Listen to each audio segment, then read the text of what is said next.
요한복음 9장 1절부터 12절까지 말씀 함께 같이 보도록 하겠습니다. 네, 다 찾으셨나요? 네, 제가 한 절 읽고 여러분들이 한 절 읽고 이렇게 하나님의 말씀 같이 교독하겠습니다. 예수께서 길을 가실 때에 날 때부터 맹인된 사람을 보신지라. 제자들이 물어 이르되 라삐여 이 사람이 맹인으로 난 것이 누구의 죄로 인함이니까 자기니까 그의 부모니까. 예수께서 대답하시되 이 사람이나 그 부모의 죄로 인한 것이 아니라 그에게서 하나님이 하시는 일을 나타내고자 하심이라. 때가 아직 낮음에 나를 보내신 이의 일을 우리가 하여야 하리라. 밤이 오리니 그때는 아무도 일할 수 없느니라. 내가 세상에 있는 동안에는 세상이 빛이로다. 이 말씀을 하시고 땅에 침을 뱉어 진흙을 이겨 그의 눈에 바르시고 이르시되 실로암 못에 가서 씻으라 하시니 실로암은 번역하면 보냄을 받았다는 뜻이라. 이에 가서 씻고 밝은 눈으로 왔더라. 이웃 사람들과 전에 그가 거린인 것을 보았던 사람들이 이르되 이는 앉아서 구걸하던 자가 아니냐. 어떤 사람은 그 사람이라 하며 어떤 사람은 아니라 그와 비슷하다 하거늘 자기 말은 내가 그라 하니 그들이 묻되 그러면 내 눈이 어떻게 떠졌느냐. 대답하되 예수로 하는 그 사람이 진흙을 이겨 내 눈에 바르고 나더러 실로암에 가서 씻으라 하기에 가서 씻었더니 보게 되었노라. 그들이 이르되 그가 어디 있느냐. 이르되 알지 못하노라 하니라. 아멘, 아멘. 오늘 말씀의 제목은 질문을 받는 그리스도인이라는 제목으로 여러분들과 같이 함께 말씀 나누도록 하겠습니다. 질문을 받는 그리스도인. 말씀 나누기 앞서 한 책을 하나 소개하고 싶은데요. 마이크 제가 영어가 잘 안 되는 거 아시죠? 발음이 잘 안 됩니다. 마이클 프로스트라는 호주 선교사님이 계십니다. 선교학자인데요. 이런 책을 썼어요. 세상을 놀라게 하라라는 책에 이런 그 구절이 있습니다. 모든 그리스도인이 전도자로 부름받은 것은 아니지만 모든 그리스도인은 질문받을 만한 삶을 살아야 합니다. 다시 한번 읽어드릴까요? 모든 그리스도인이 전도자로 부르심을 받은 건 아니지만 모든 그리스도인은 질문받을 만한 삶을 살아야 합니다. 네. 저희가 지금 하나님을 알자, 하나님을 알리자라는 주제로 지금 이제 네 번째 주로 들어왔습니다. 하나님을 알자라는 주제로 우리가 세 가지 함께 나눴고요. 오늘은 이제 하나님을 알리는 것에 있어서 여러분들과 같이 함께 말씀을 나누려고 합니다. 어떻게 하면 하나님을 가장 잘 알릴 수 있을까를 고민하며 이제 말씀을 찾다가 이 실로암에 대한 이야기가 저의 마음에 너무 강하게 다가와서 여러분들과 이 은혜를 함께 좀 나누려고 합니다. 함께하는 교회가 여기에 지금 온 지는 6년 됐습니다. 처음에 이곳은 삼겹살집이었습니다. 왔는데 저기 앞에 있는 문을 이렇게 열었을 때 진짜 바퀴벌레가 필리핀에서 볼 것 같은 바퀴벌레 한 50마리가 진짜 여기 막 사방에 막 있고 바닥은 기름지고 위에는 환풍기가 있고 저쪽은 이제 턱이 이만큼 높이 있어서 그 턱에서는 도저히 뭘 할 수 없어서 그 턱을 다 깎아내고 막 그러고 있었어요. 페인트 칠도 저희가 했고 조명도 다 저희가 하고 있었습니다. 그때 이 건물을 이제 저희가 교회로 이제 하겠다고 할 때 먼저 그 여기 건물 되시는 주인분께서 안 된다 그랬어요. 우린 교회는 안 한다. 교회는 안 받겠다. 그래서 여기 너무 공간이 좋은데 그래도 하면 안 될까요? 이렇게 막 하다가 처음에는 그냥 끊었어요, 전화를. 그리고 나서 이후에 전화가 오더라고요. 그래서 교회를 해도 괜찮겠다. 대신 조건이 하나 있다. 뭐였을까요? 십자가를 달지 말아라. 이 건물 위에는 십자가를 달 수 없다. 이제 그렇게 이제 제안하셨고 저희는 이제 그렇게 제안을 받고 여기서 이제 교회를 개척하게 됐죠. 이쪽으로 이사 오게 됐죠. 그러면서 저희 안에 주었던 어떤 한 가지 소망은 뭐였냐면 하나님, 이 교회가 십자가가 이렇게 높이 올려 있진 않더라도 이 동네 사람들이 이 경상대에 있는 사람들이 야 여기 교회 어디 있어? 여기 교회가 어디 있을까?라고 물으면 야 저기 교회 있어. 라고 말할 수 있는 그런 교회가 되면 좋겠습니다. 멀리서 십자가가 꼭 보이지 않더라도 사람들이 야 여기 교회 괜찮은 교회 있어? 여기 교회가 어디 있을까? 라고 할 때 야 거기 있잖아. 거기 그 교회 그 함께하는 교회 있잖아. 라는 이야기를 듣는 교회가 되면 좋겠습니다. 십자가 그 탑이 청탑이 없다 하더라도 그렇다면 먼저 그때 이제 생각했던 게 그런 거였어요. 진짜 그 우리의 삶으로 정말 그리스도인으로서의 어떤 우리의 어떤 그 삶의 예배로 이 교회를 계속 알리는 한 명 한 명이 교회가 되면 좋겠다라는 그런 마음들이 이 교회를 시작할 때 갖게 되었어요. 지금 그렇게 되어져 가고 있는지 모르겠어요. 이 동네 사람들이 저기 교회 있어 이렇게 말하고 있는지 모르겠지만 그런 비전과 마음을 가지고 이 교회를 시작했습니다.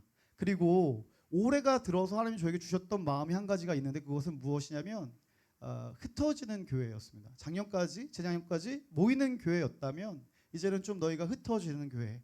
사실 이걸 그러니까 올해 들어오면서 그 마음을 받았는데 그러지 못했던 것 같아요.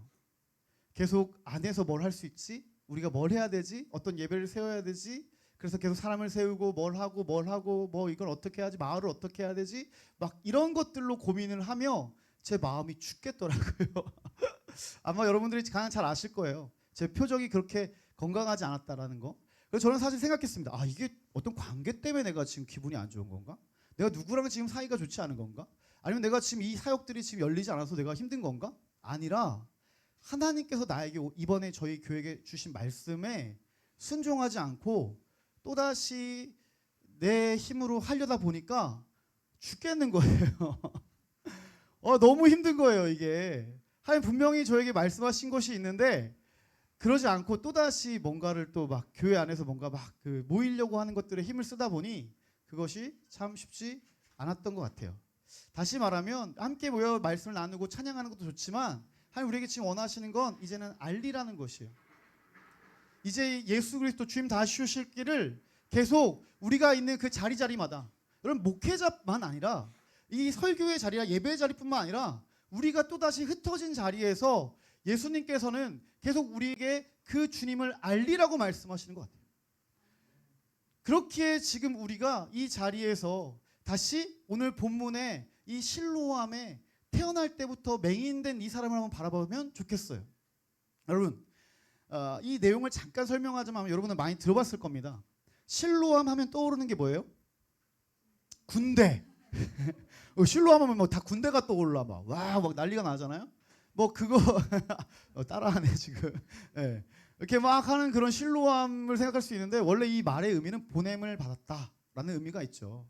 그리고 이 내용에 대한 건 그러니까 태어날 때부터 맹인이었어. 태어날 때부터 맹인이었던 사람이 매일같이 아마 똑같은 자리에 앉아서 그렇게 구걸을 하고 있었을 것입니다. 그런데 하루는 예수님이 지나가세요. 제자들과 함께. 근데 제자들이 묻는 거예요. 예수님, 저 사람이 저렇게 맹인된 것이 저 사람의 죄입니까? 부모의 죄입니까? 라고 누구에게 물어요? 예수님께 물어요. 그러니까 다시 저는 이 말씀 묵상하면서 그 맹인에게는 누구 한 명 아무도 그 맹인에게 물어보지 않았을 것 같은 거예요. 맹인은 본인인데 본인한테 가가지고 묻는 것이 아니라 늘 자기들끼리 얘기를 하는 거예요. 야, 저 사람은 아마 부모의 죄 때문에 그런 것 같아. 아니야, 저 사람은 자기가 죄가 있어 분명히. 그래서 자기가 저렇게 맹인된 거야. 그러니까 이 맹인은 태어나서 지금까지 누구도 자기에 대해서 물어본 적이 있을까요? 없을까요? 자기가 맹인된 거에 대해서 그 사람들은 평가하고 판단하지만 이 맹인에게 직접 와서 당신이 왜 그렇게 된 겁니까? 라고 물어본 경험이 없는 것이에요.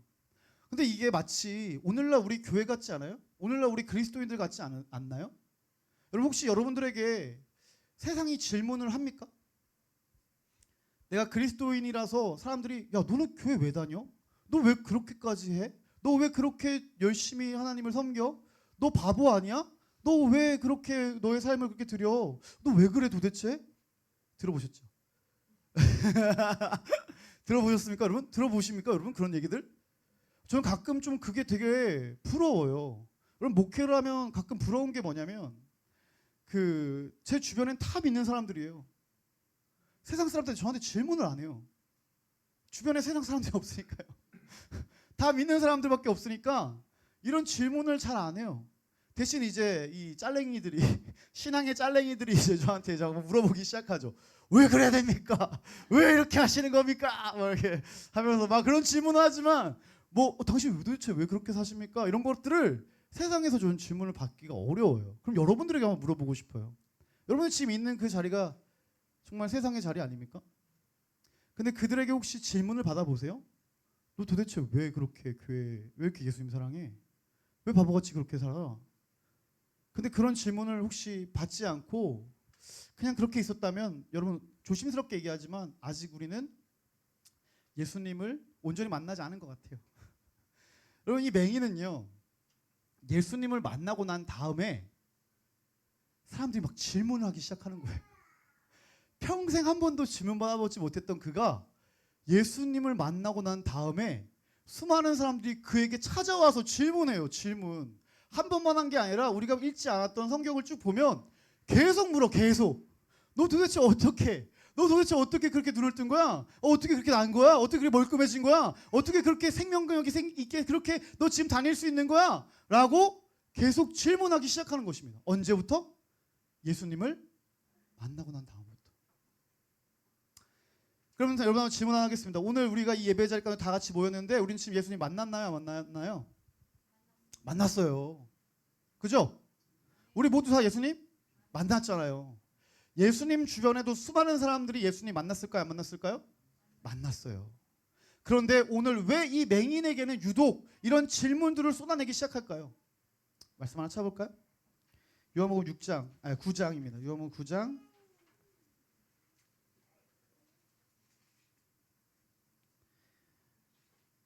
7절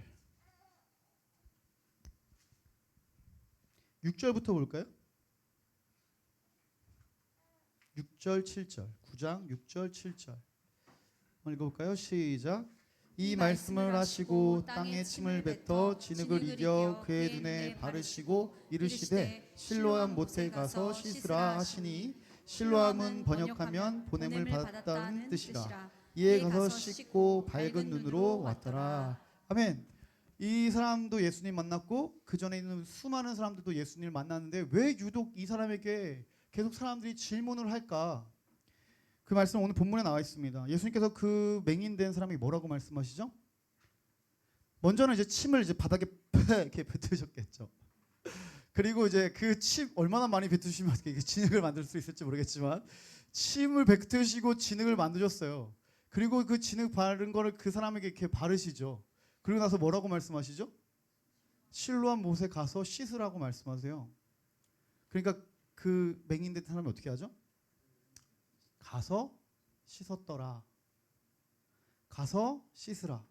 가서 씻었더라. 여러분 예수님 만난 사람들 정말 많습니다. 교회 나와 예배하는 사람 정말 많습니다. 오랫동안 신앙생활하는 사람 많습니다. 그리고 수많은 어떤 자리마다 섬기는 사람 많습니다. 맞아. 그거 분명히 주님 만난 것이고 또 그 안에서 순종하는 거 맞습니다. 그런데 중요한 건 무엇이냐면 어떤 그런 부분들이 아니라 주님께서 나에게 지금 말씀하시는 그 말씀에 순종하냐는 것이에요. 순종해본 사람만이 우리가 세상 가운데 질문 듣는 삶을 살아갈 수 있는 것이에요. 다시 말하면 교회 안에서만이 아니라 내가 지금 있는 그 자리에서 동일하게 하나님 말씀에 순종하는 사람. 여러분 보세요. 교회에서도 정말 하나님 앞에 막 찬양해요. 세상 나가서는 그러지 못해요. 교회에서는 뭔가 막 맡은 거 하라는 거 순종 다 하죠. 그런데 막상 세상의 자리에서는 어떻죠? 하나님 말씀과 씨름해 보신 적 있습니까? 내가 이 말씀을 지키기 위해 씨름해 보신 적 있으세요? 당연히 교회는 예배도 드려야 되고 설교도 해야 되고 내가 내 얘기를 하네. 해야 되니까 막 이렇게 하지만 아무도 없고 그리스도인들도 없고 그냥 세상에 있는 수많은 그냥 하나님도 안 보이고 있는 그 자리에서도 하나님을 경외함으로 우리가 순종하냐는 것이에요. 여러분 이 맹인은요 아무런 자격이 없었어요. 예수님 잘 몰랐어요. 나중에 후반절에 보면 뭐라고 이 맹인이 얘기한 줄 아십니까? 난 그런 거 모르겠고 내가 아는 거 딱 한 가지 있는데 뭘 알아? 내가 지금 눈을 뜨고 있다라는 것. 그리고 내 눈을 뜨게 하신 분이 그분이 예수님이라는 거. 나 그거 딱 하나 안다. 나는 그렇기 때문에 내가 지금 이 자리에 내가 지금 있는 것이다 라고 그 하나 얘기해요. 다시 말하면 그렇게 그가 고백할 수 있었던 이유는 여러분 봐보세요. 예수님이 그 침을 뱉은 그 진흙을 얼굴에 이렇게 바를 때 저는 이런 생각했어요. 수치심이 들지 않았을까? 한 번도 눈을 뜨지 못했는데 이 사람이 날 장난치는 건 아닐까? 또 와가지고 사람들이 막 누군가 돌도 던졌겠죠. 누군가 와가지고 그냥 툭툭 쳤겠죠. 누군가 그 바가지에 있는 돈도 막 훔쳐갔겠죠. 또 누군가 와서 나한테 장난치는 거 아닐까? 그래서 눈에 이제 그 침을 뱉은 그 흙을 이렇게 칠했을 때 그 사람이 어땠을까요? 아, 또 나한테 또 장난치는 거 아니야? 의심이 들고 수치심이 들었겠죠. 그럼에도 불구하고 예수님 뭐라고 하세요? 가서 씻어라 라고 할 때 여러분 생각 맹인입니다. 실로 알 수 있을까요? 없을까요? 그 길을 알 수 있을까요? 없을까요? 모르는 것이 어디로 가야 될지 뭘 해야 될지도 모르는 것이에요. 두렵고 떨리고 아무것도 모르는 것이에요. 들어는 봤죠, 실로암이란 얘기를. 그런데 한 번도 가본 적도 없고 어딘지도 몰라요. 그런데 그는 어떡하죠? 그 자리에서 일어나는 것이에요. 그 수치와 그 모멸을 참고 일어나는 것이에요. 그리고 보이지 않지만 떠듬떠듬거리며 그곳을 향해 갔겠죠. 주님이 가서 씻으라고 하셨으니까. 그러다 보니까 그가 떠서 두덤두덤 갈 때 누군가가 또 부축해 줬겠죠. 상상하는 거예요. 누군가인지는 모르겠지만 그 손에 이끌려서 갔겠죠. 가고 나서 그는 기대와 소망을 가지고 주의 말씀에 그렇게 이해는 되지 않고 수치스럽고 뭔가 힘들지만 그럼에도 불구하고 어디로 가는지도 모르겠지만 그 말씀에 순종해 따라가 봤더니 어떻게 됐죠? 눈이 떠진 것이에요. 주님을 만나고 순종한 사람의 삶엔 반드시 그리스도 예수의 향기가 나타납니다. 그분을 우리가 그 말씀에 순종하며 나아갈 때 세상 사람들이 야 뭐야 도대체 도대체 저 사람 왜 저렇게 하는 거야? 라는 질문을 받을 수밖에 없어요. 우리가 지금 다시 한번 세상 가운데 아무런 질문을 받지 않고 있다면 우리는 다시 한번 돌아봐야 되겠죠. 내가 정말 주님과 함께하고 있는가? 내가 진짜 눈을 떴는가? 내가 진짜 그 주님의 그 은혜 가운데 내가 지금 있는가? 한번 돌아봐야 되겠죠. 여러분, 이거는 지금 우리뿐만 아니라 사실 수많은 믿음의 선배들이 그렇게 말도 안 되는 주님의 말씀에 순종하며 걸어갔던 사람들이 너무나 많았어요. 어느 순간 교회 안에서는 그렇게 멋있게 순종하지만 삶에서는 전혀 그런 아름다운 그런 어떤 선한 영향력을 내비치지 못하니까 세상이 교회에게 질문하지 않아요. 세상이 교회를 궁금해하지 않아요. 세상이 교회에 아무런 질문을 하지 않아요. 마치 아까 그 제자들처럼 야, 저 교회가 저 누구의 죄 때문에 그런 거야? 자기들의 죄야? 아니면 그 전 세대의 죄야? 하며 그냥 판단하죠.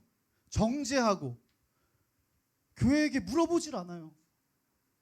근데 불과 한 100년 전까지만, 100년도 아니 몇십 년 전까지만 해도 여러분 혹시 예전에도 한번 나왔지만 손양원 목사님 아십니까? 사랑의 원자폭탄 손양원 목사님, 그분도 그리스도입니다. 그리스도인입니다. 뭐 어떤 목회자가 아니라 그리스도인이에요. 그냥 그 그리스도인이 예수님의 사랑이 너무 크고 그분의 말씀 앞에 정말 순복하며 그렇게 주의 길을 따라가기 시작할 때 여러분 어떻죠? 애양원에서 이런 일이 있었대요. 거기 보면 다 이제 문둥병 걸리신 분들이 많잖아요. 이렇게 그 문둥병 걸리신 분들이 많잖아요. 그러면 이제 막 썩어 가잖아요. 고름이 막 나오잖아요. 근데 이제 그 분들을 치료할 때 이게 옮을 수도 있다는 두려움 때문에 간호사들이 잘 가지 않았던 거예요. 근데 그 중에 정말 심했던 사람이 한 명 있었던 거예요. 근데 이제 그 사람한테 가는 것이 다들 얼굴에 표가 나잖아. 싫은 게. 근데 그 간호사가 이제 가가지고 이제 그 사람을 이제 치료하려고 하는데 이분이 이제 너무 징그럽고 더러우니까 막 이렇게 막 좀 소리를 지르거나 막 싫은 표정을 냈나 봐요. 그러니까 그 문둥병 환자 되신 분이 그게 너무 수치스럽고 힘드니까 그 간호사를 때렸어. 그리고 이제 그 간호사가 도저히 저는 이제 못하겠습니다. 그리고 또 거기 있던 모든 사람이 저 사람을 쫓아내야 됩니다. 저 환자는 그냥 보냅시다. 막 그럴 때 그 손양원 목사님이 그 환자에게 가는 거예요. 그럼 그 환자는 어땠을까요? 두려웠겠죠. 아, 저분이 이제 최고 책임자인데 날 버리면 어떡하지? 날 보내면 어떡하지? 근데 가서 그 나오는 그 고름을 입으로 짰대잖아요. 짜고 뱉고 그러니까 그 환자랑 간호사들이 물어보는 거예요. 도대체 왜 그렇게까지 하십니까? 아니 도대체 왜 그러시는 거예요? 그러다 정말 큰일 나면 어떡하시려고요? 뭐라고 했을까요?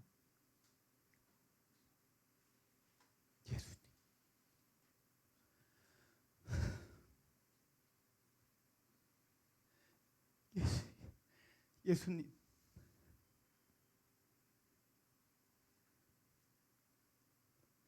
예수님 때문에.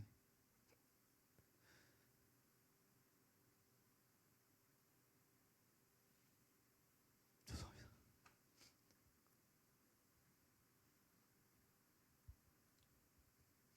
우리도 그런 질문을 받았으면 좋겠어요. 교회만 잘 다니고 이렇게 하는 게 아니라 세상에서 질문 받는 그리스도인 됐으면 좋겠어요. 도대체 왜 그렇게 바보같이 사십니까?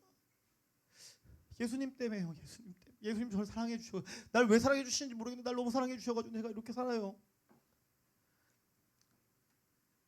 그런 질문을 받는, 세상에서 그런 질문을 받는 우리 그리스도인들이 되어지기 시작할 때, 여러분 우리가 많은 말을 하지 않아도 세상이 알아요. 그게 진리이고 그 빛인 것을. 그렇게 사랑하는 여러분, 하나님 말씀을 경외하십시오. 주의 말씀을 두려워하십시오. 그리고 그 말씀에 순종하는 여러분도 되어지길 소망합니다. 그리고 그렇게 질문 받았을 때 우리 말씀 하나만 찾아볼까요? 베드로 전서입니다. 3장 15절.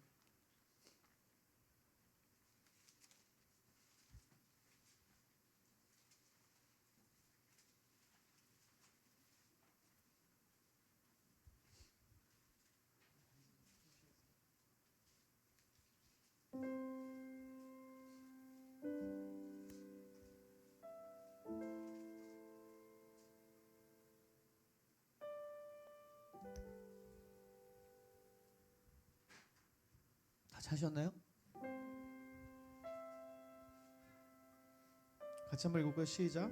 너희 마음에 그리스도를 주로 삼아 거룩하게 하고 너희 속에 있는 소망에 관한 이유를 묻는 자에게는 대답할 것을 항상 준비하되 온유와 두려움으로 하고.